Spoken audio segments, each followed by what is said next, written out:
Menteri Sosial Saifullah Yusuf atau Gus Ipul akan berkonsultasi dengan Komisi Pemberantasan Korupsi terkait proses pengadaan barang dalam program Sekolah Rakyat.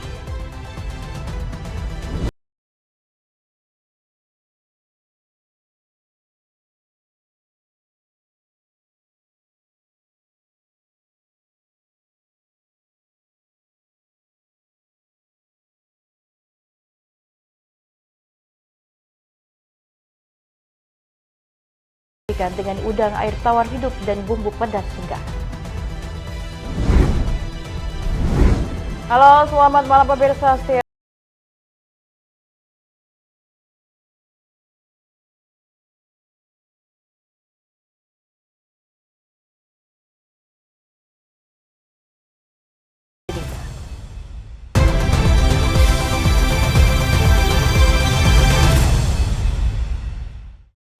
Kita ke informasi utama, pemirsa. Seorang pemuda ditemukan tewas tenggelam di parit sedalam 3 meter di Kecamatan Kelapa II, Kabupaten Tangerang, Banten. Korban yang dalam kondisi mabuk usai berpesta minuman keras dengan teman-temannya di pinggir parit ini terpeleset dan akhirnya tewas tenggelam.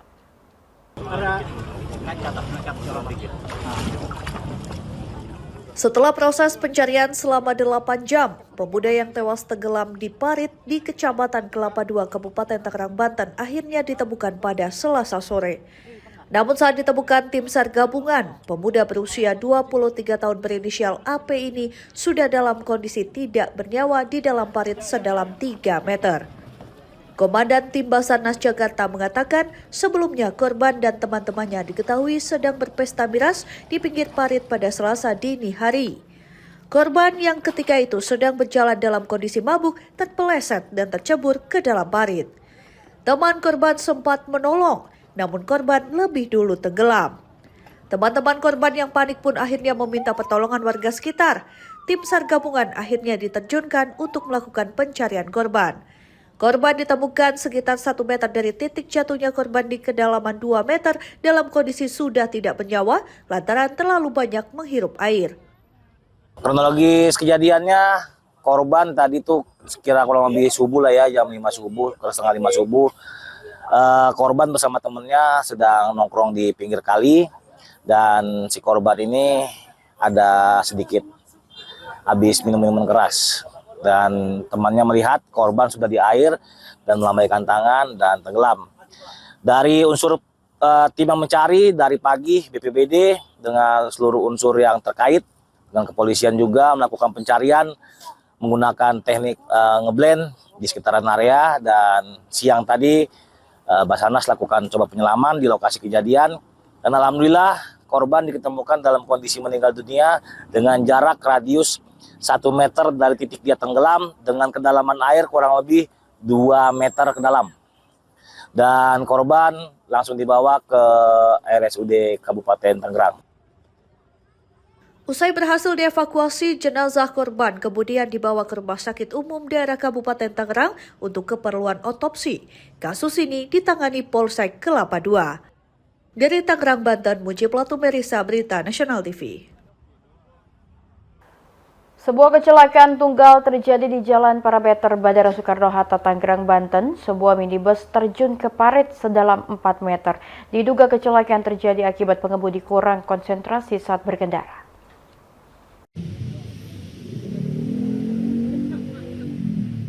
Kecelakaan tunggal melibatkan sebuah minibus yang dikemudikan seorang wanita bernama Rafina, warga Jakarta Utara di Jalan Parameter Bandara Soekarno-Hatta, Tangerang, Banten. Kendaraan tersebut melaju dari arah utara menuju selatan dengan tujuan Jakarta. Setibanya di lokasi kejadian, pengemudi diduga kehilangan konsentrasi saat mencari kartu e-tol di dalam kabin mobil.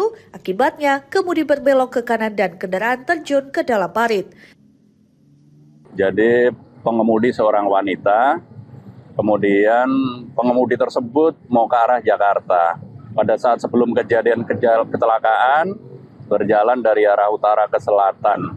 Kemudian pada saat sesampainya di TKP, kurang konsentrasi karena tangan kanannya sedang mencari kartu e-tol. Kita mau pastikan apakah memang seperti itu, tapi sesuai pengakuan dari pengemudi dia sedang mencari kartu e-tol. Terus kemudian secara tidak sengaja tangan kanannya memutar kemudi ke sebelah kanan, akhirnya terjun ke kali dimaksud. Waktu itu pengemudi ada berapa orang yang di dalam minibus? Yang di dalam sementara yang ketahuan adalah dari pengemudinya sendiri. Dia berdua, namun demikian sementara tidak ada korban jiwa. Mereka ini akan bekerja atau? Mau bekerja di daerah Jakarta. Kondisi dari pengemudi sendiri bagaimana? Sementara hanya lecet-lecet saja. Dari pengakuan dari ibu-ibu tersebut tidak ngantuk, hanya kurang konsentrasi karena mau mencari e-tol, tangan kanan mencari e-tol, tangan kiri memutar setirnya ke sebelah kanan, akibatnya masuk ke dalam kali. Demikian.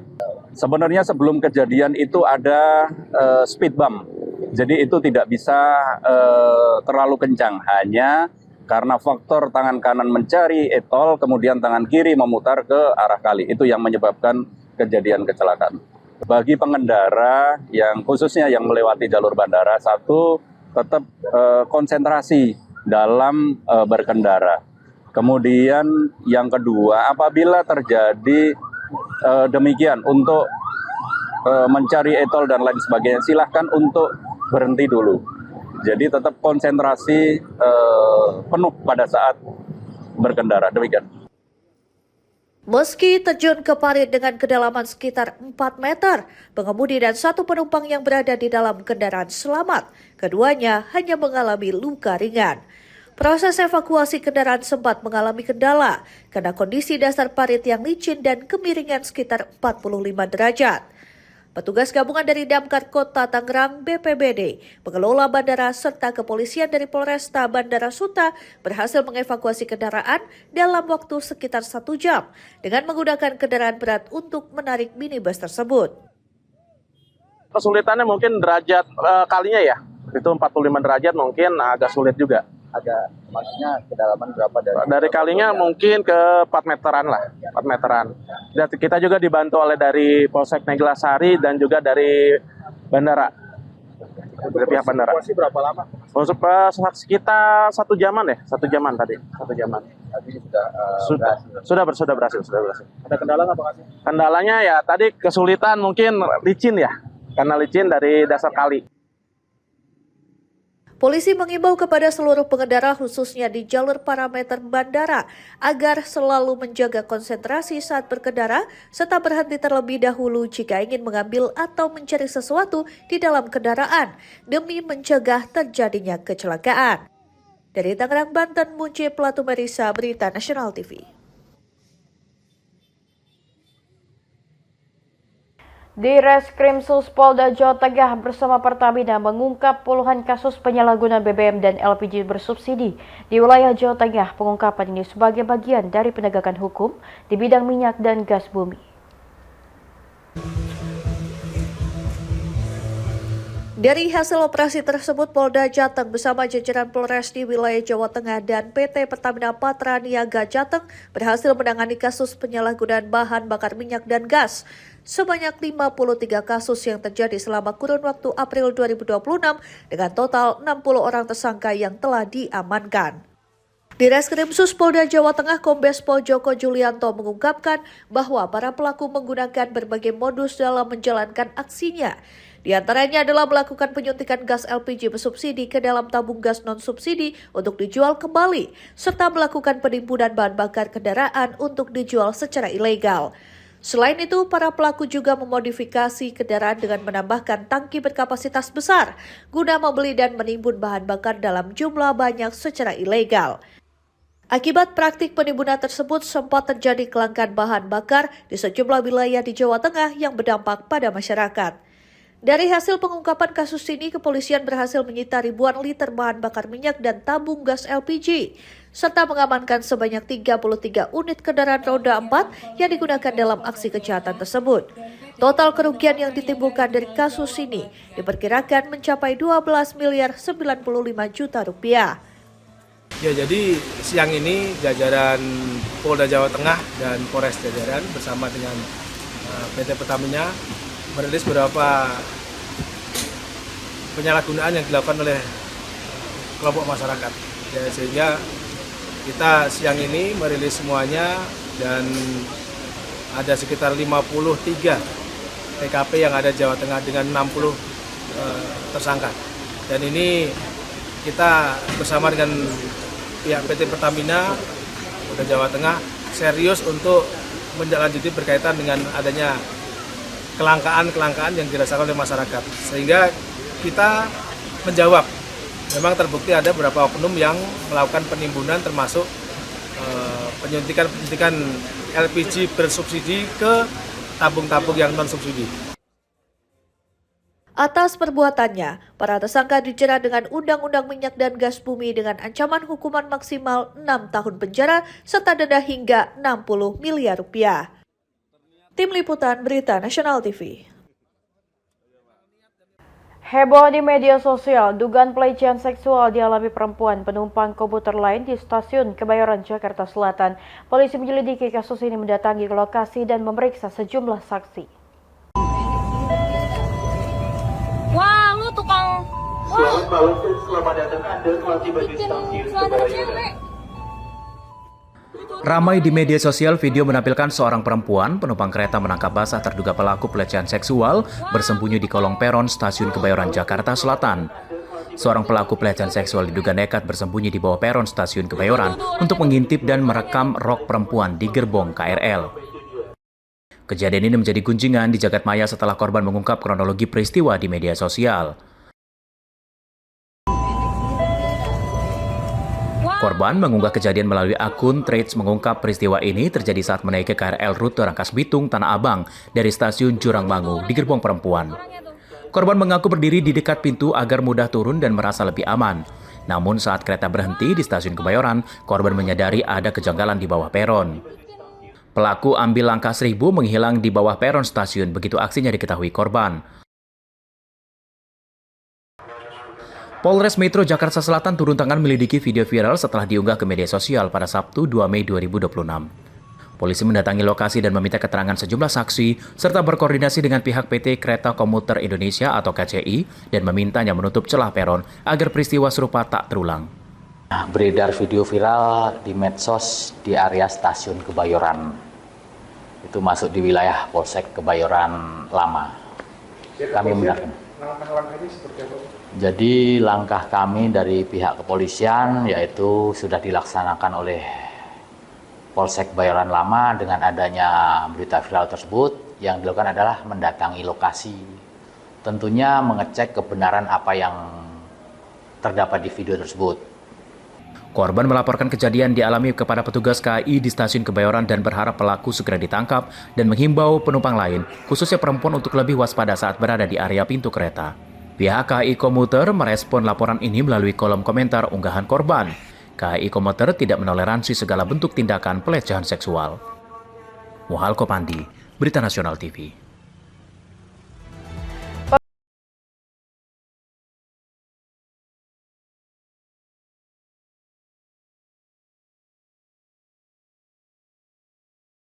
Berikut ini tetaplah bersama kami di Berita Nasional Malam.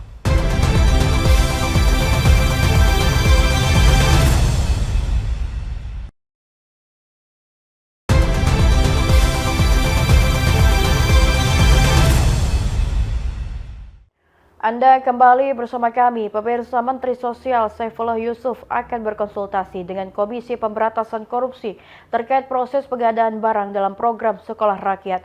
Langkah ini dilakukan untuk memastikan tata kelola pengadaan berjalan transparan dan bebas dari penyimpangan. Menteri Sosial Saifullah Yusuf atau Gus Ipul menyatakan akan mendatangi Komisi Pemberantasan Korupsi atau KPK untuk meminta masukan terkait proses pengadaan barang dalam program Sekolah Rakyat. Langkah ini diambil di tengah sorotan publik terhadap tata kelola pengadaan, termasuk pembelian sepatu dan kaos kaki siswa. Gus Ipul menyebut pertemuan dengan KPK merupakan inisiatif dari Kementerian Sosial untuk berkonsultasi secara langsung. Menurutnya, masukan dari KPK penting untuk memastikan proses pengadaan berjalan sesuai aturan dan bebas dari penyimpangan. Seluruh data dan proses pengadaan akan disampaikan agar mendapatkan nasihat serta saran untuk perbaikan ke depan. Selain berkoordinasi dengan KPK, Kemensos juga membuka diri untuk berkoordinasi dengan Kejaksaan dan Kepolisian dalam mengawal pengadaan barang dan jasa. Gus Ipul menegaskan setiap tahapan pengadaan harus dilakukan secara hati-hati karena menggunakan uang negara. Ia menekankan setiap rupiah harus dapat dipertanggungjawabkan dan tidak boleh terjadi penyimpangan. Agar memenuhi semua syarat-syarat yang telah ditetapkan. Jadi ada syarat-syaratnya itu. Mulai dari AMDAL, kontur tanah, banyak sekali itu ya syarat-syaratnya. Kalau sudah clear and clean tanahnya, baru Kementerian PU melakukan pembangunan.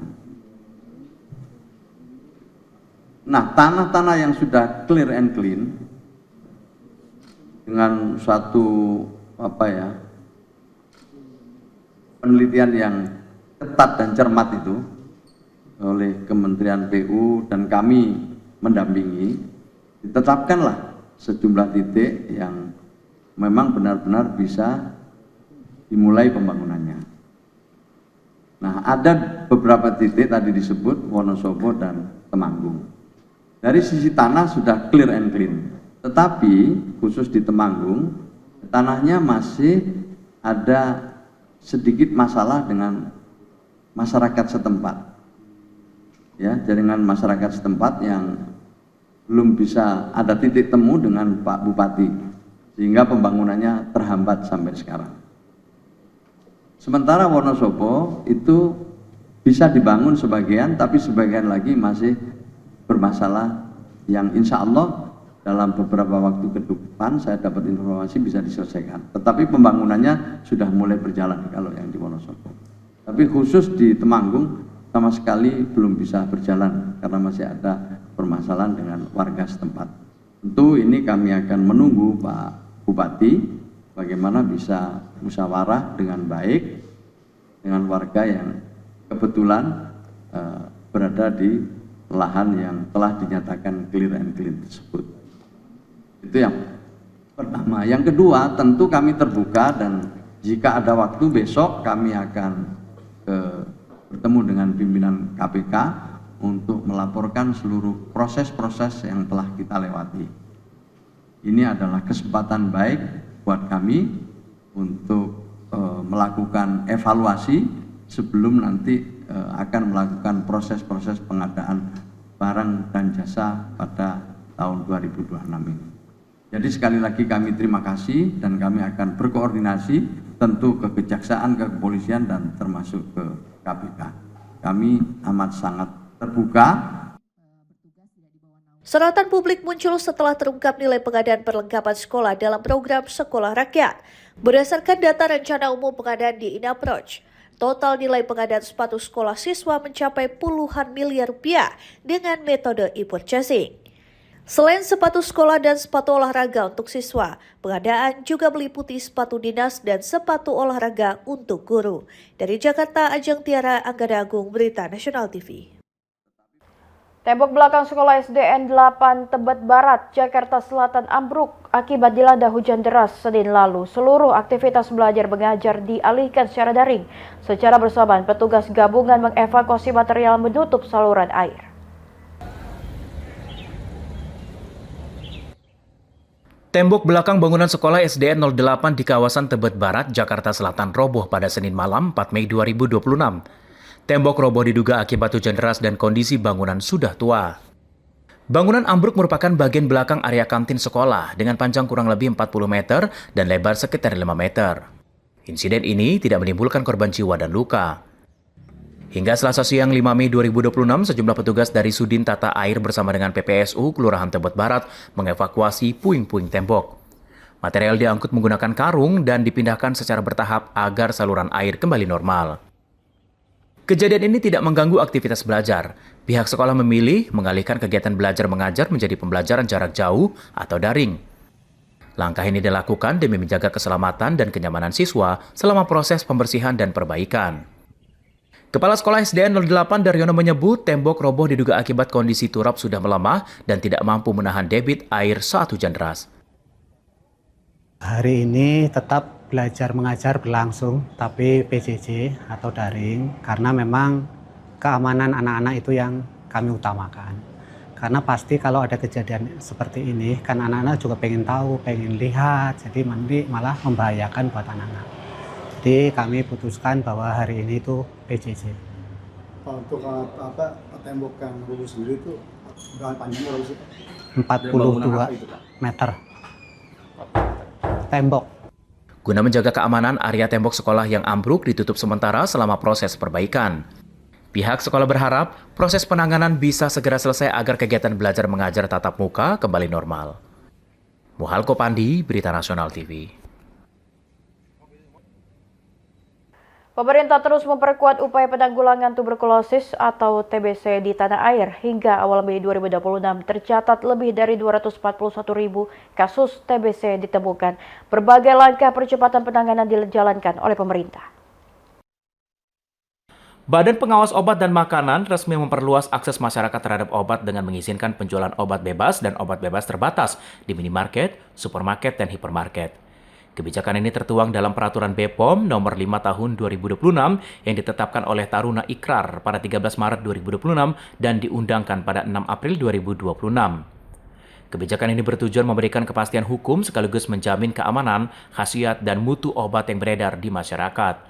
Selain itu, peraturan ini juga sebagai bagian dari upaya penguatan sistem pengawasan obat nasional, mencakup fasilitas pelayanan kefarmasian, serta fasilitas lain seperti minimarket, supermarket, dan hipermarket. Kepala BPOM Taruna Ikrar dalam kegiatan sosialisasi dan teras obrolan terkait peraturan BPOM Nomor 5 Tahun 2026 di Aula BTI Kantor BPOM pada Senin 4 Mei 2026 menegaskan bahwa regulasi ini hadir untuk mengisi kekosongan pengaturan di fasilitas non-kefarmasian. Selama ini pengawasan lebih terfokus pada fasilitas pelayanan kefarmasian seperti apotek yang telah memiliki aturan jelas.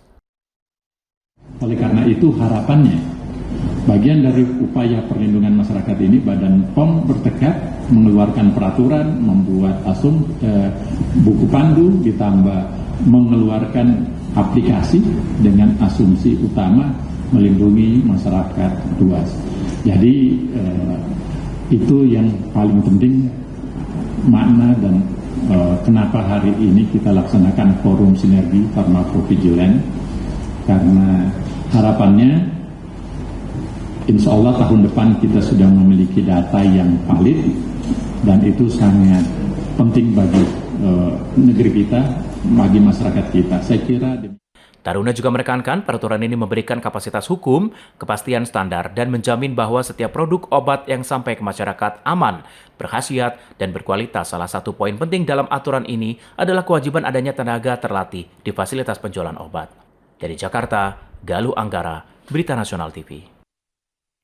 Pertumbuhan ekonomi Indonesia pada kuartal pertama 2026 diklaim menjadi salah satu tertinggi di antara negara-negara G20. Hasil disampaikan dalam rapat terbatas Presiden Prabowo Subianto bersama Komite Stabilitas Sistem Keuangan di Istana Merdeka, Jakarta. Presiden Republik Indonesia Prabowo Subianto menggelar rapat terbatas bersama dengan sejumlah Menteri Kabinet Merah Putih dan Komite Stabilitas Sistem Keuangan di Istana Merdeka, Jakarta pada Selasa 5 Mei 2026. Dalam rapat ini, pemerintah melaporkan kondisi perekonomian nasional pada kuartal pertama tahun 2026 yang menunjukkan kinerja positif di tengah dinamika global. Menteri Koordinator Bidang Perekonomian Erlangga Hartarto menyebut pertumbuhan ekonomi Indonesia mencapai 5,61%. Angka ini menjadi salah satu yang tertinggi di antara negara-negara G20 dan melampaui berbagai proyeksi lembaga ekonomi internasional. Pertumbuhan ini ditopang konsumsi masyarakat dan pemerintah serta kinerja ekspor dan impor yang tetap positif. Pemerintah juga mencatat berbagai sektor usaha mengalami pertumbuhan yang baik, mulai dari industri, perdagangan, hingga transportasi dan konstruksi. Dari sisi makroekonomi, inflasi berhasil ditekan menjadi 2,42%, sementara pertumbuhan kredit dan dana pihak ketiga menunjukkan tingkat kepercayaan masyarakat terhadap sistem keuangan nasional masih tinggi. Jadi kita di atas Cina, di atas Singapura, Korea Selatan, Arab, bahkan Amerika. Dan pertumbuhan ini di atas daripada ekspektasi dari berbagai lembaga yang biasanya mereka rata-rata di angka 5,2. Kemudian dari beberapa pertumbuhan kita melihat bahwa pertumbuhan konsumsi baik di 5,52%. Kemudian juga konsumsi pemerintah juga naik 21,31%. Kemudian juga dari segi ekspor dan import juga positif. Dalam rapat, Presiden Prabowo juga menyoroti dinamika capital outflow yang terjadi di pasar keuangan. Pemerintah bersama otoritas terkait mengkaji penyebab dan menyiapkan langkah mitigasi untuk menjaga stabilitas pasar. Koordinasi antara Bank Indonesia dan Kementerian Keuangan turut diperkuat, termasuk dalam menjaga stabilitas nilai tukar rupiah. Selain itu, pemerintah juga memfinalisasi revisi peraturan pemerintah terkait devisa hasil ekspor sumber daya alam atau DHESDA yang akan berlaku mulai 1 Juni 2026. Kebijakan ini menegaskan arah pemerintah Presiden Prabowo untuk menjaga stabilitas ekonomi nasional sekaligus memastikan pertumbuhan yang inklusif dan berkelanjutan di tengah ketidakpastian global. Tim Liputan, Berita Nasional TV. Per Maret 148, neraca pembayaran surplus 6,1 dan realisasi investasi naik. Pemirsa, informasi berita lainnya tentunya kami akan sajikan spesial untuk Anda dan tetaplah bersama kami di Berita Nasional Malam.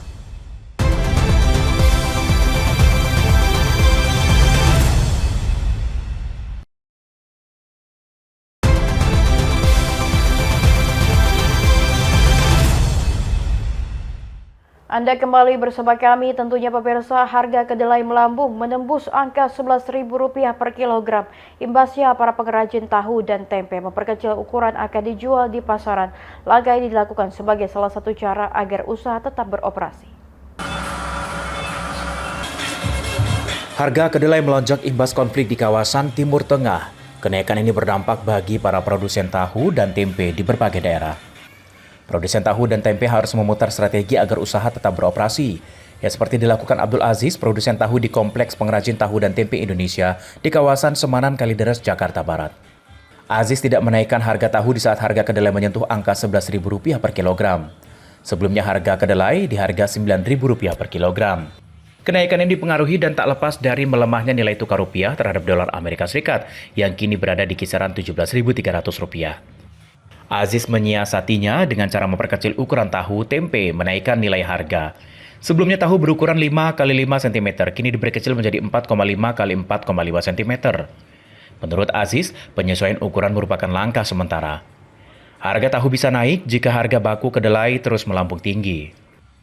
Di harga kedelainya itu sekarang udah hampir nyentuh 11.000 Mas per kilo. Jadi kita menyiasatinya untuk harga jual di tahu jadi agak diperkecil dahulu sedikit. Gitu sih. Diperkecil ya Pak? Ya, diperkecil. Karena kita mengikuti harga beli bahan baku kedelainya juga. Selain kenaikan harga kedelai, produsen tahu juga menghadapi lonjakan harga bahan kemasan plastik. Lebih lanjut, Aziz mengaku lebih dulu menyesuaikan harga jual untuk produk menggunakan kemasan plastik maupun kotak. Untuk kemasan plastik, harga naik Rp500 per bungkus dari Rp7.000 menjadi Rp7.500 per 10 potong. Sementara produk dalam kemasan kotak naik dari Rp9.000 menjadi Rp10.000. Aziz menyebut penjualan tahu relatif stabil dan belum mengalami penurunan signifikan meski digempur berbagai kenaikan biaya produksi. Tim Liputan, Berita Nasional TV. Pemkot Jakarta Barat menertibkan kabel udara yang semrawut di Jalan Peta Barat Pegadungan, Kalideres. Keberadaan utilitas kabel udara bertumpuk selama ini mengakibatkan kawasan jadi kumuh perlu ditertibkan. Kabel udara utilitas yang semrawut dinilai membahayakan pengguna jalan di Jalan Peta Barat, Kelurahan Pegadungan, Kecamatan Kalideres, Jakarta Barat. Suku Dinas Bina Marga Jakarta Barat menertibkan kabel udara yang semrawut ini pada Selasa 5 Mei 2026. Penertiban dilakukan dengan cara memotong langsung kabel-kabel yang menjuntai dan tidak tertata. Wali Kota Jakarta Barat, Iin Mutmainah, mengatakan keberadaan utilitas kabel udara bertumpuk selama ini mengakibatkan kawasan menjadi kumuh dan semrawut sehingga perlu ditindaklanjuti.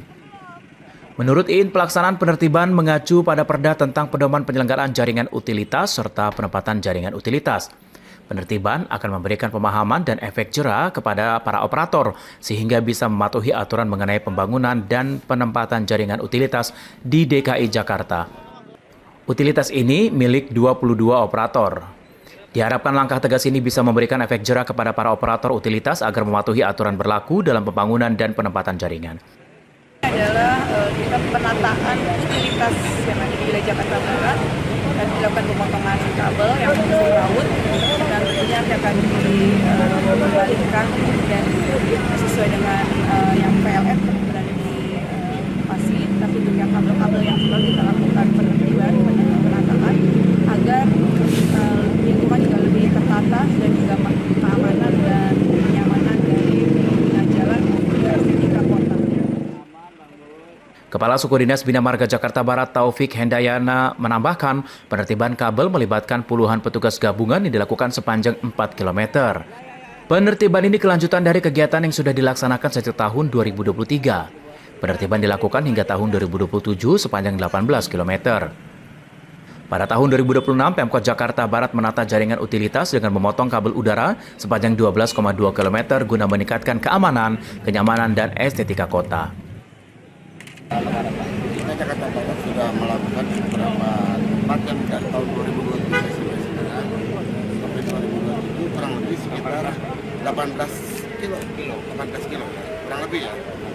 Nanti akan ditindaklanjuti untuk tahun depan dan beberapa lokasi yang sangat prioritas tentunya dengan posisi tata ruang yang ada ini sehingga kita bisa tata ruang. Penertiban terlaksana melalui kolaborasi dengan jajaran Asosiasi Penyelenggara Jasa Telekomunikasi tanpa menggunakan APBD. Prioritas penertiban difokuskan di jalur-jalur utama sebelum dilanjutkan ke jalan lingkungan. Upaya ini dilakukan demi menciptakan lingkungan lebih tertata, aman, dan nyaman bagi masyarakat. Tim Liputan, Berita Nasional TV. Ratusan pelajar tergabung dalam Forum OSIS Jawa Barat mendapat kesempatan mengunjungi Kompleks Istana Kepresidenan Jakarta melalui program Istana untuk Anak Sekolah. Dalam kesempatan ini, para siswa berinteraksi dengan Presiden Prabowo Subianto. Presiden Republik Indonesia Prabowo Subianto menyapa ratusan pelajar tergabung dalam Forum OSIS Jawa Barat saat berkunjung di Kompleks Istana Kepresidenan Jakarta dalam program Istana untuk Anak Sekolah. Kegiatan ini menjadi sarana edukasi bagi para siswa untuk mengenali lebih dekat lingkungan kepresidenan dan sistem pemerintahan negara. Sebelum berkeliling di istana, para pelajar mengikuti pembekalan di Aula Hugeng Gedung Sekretariat Kabinet. Sekretaris Kabinet Teddy Indra Wijaya memberikan materi mengenai sistem pemerintahan sekaligus motivasi agar para pelajar berani bermimpi dan memberikan kontribusi bagi bangsa. Suasana semakin meriah saat Teddy menelpon Presiden Prabowo dan memberikan kesempatan kepada siswa untuk berbincang langsung melalui sambungan telepon. Menggunakan mikrofon, seorang siswa dari SMA Negeri 2 Sukatani Cikarang Utara berkesempatan menyapa Prabowo yang saat itu masih dalam perjalanan menuju Istana Merdeka. Di sekretariat, mau keliling istana Bapak.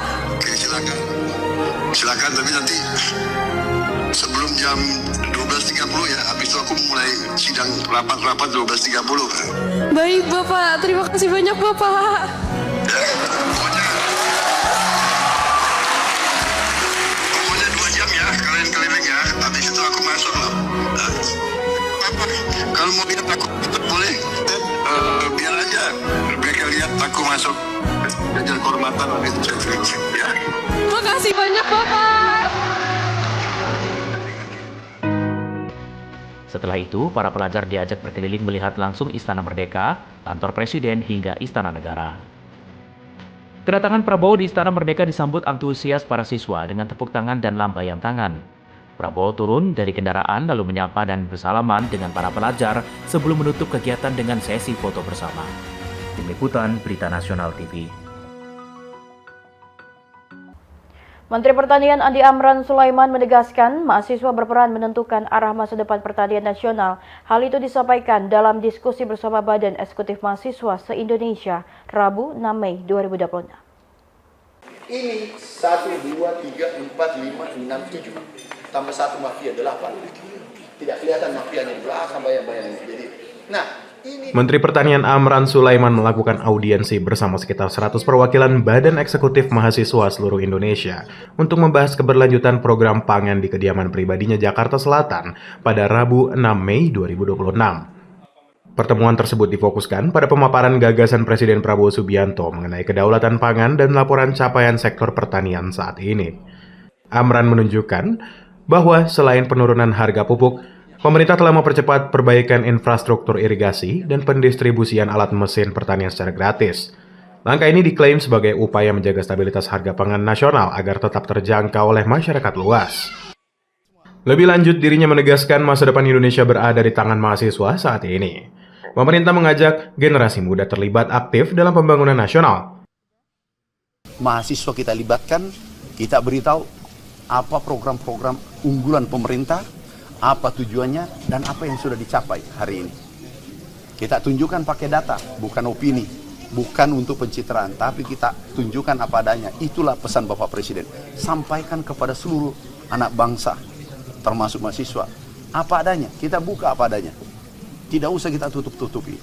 Ada koruptor, kita penjarakan. Di sektor pertanian, ada sudah 76 tersangka. Kemudian kebijakan-kebijakan pro rakyat kita sampaikan. Mulai pertanian, salah satunya adalah infrastruktur pertanian, ada irigasi kita perbaiki, traktor kita berikan secara cuma-cuma, pupuk turun 20%. Itu tidak pernah terjadi selama Republik ini merdeka. Diskusi dihadiri sekitar 100 perwakilan mahasiswa dari berbagai daerah. Forum tersebut membahas kolaborasi lintas generasi dalam pembangunan pertanian. Dari Jakarta, Galuh Anggara, Natasha Alko, Berita Nasional TV melaporkan. Demikianlah berita nasional malam telah menemani Anda dan tentunya